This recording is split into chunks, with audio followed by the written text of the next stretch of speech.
Hello mga tabatchoy! Ito po pala ang Christmas party namin noon.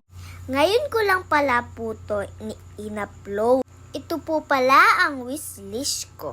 Nag-a-unbox na po ako nang binigay po sa akin ng mami ko. Excited na po ako makita ang laman. At nakita ko po na ang mga laman. Ang saya-saya ko po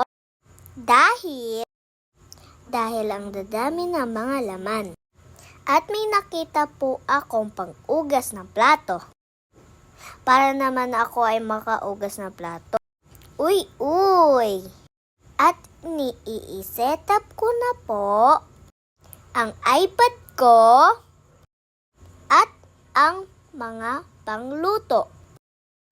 Nasusubukan ko na po gamitin ito. Excited na po akong gamitin ito.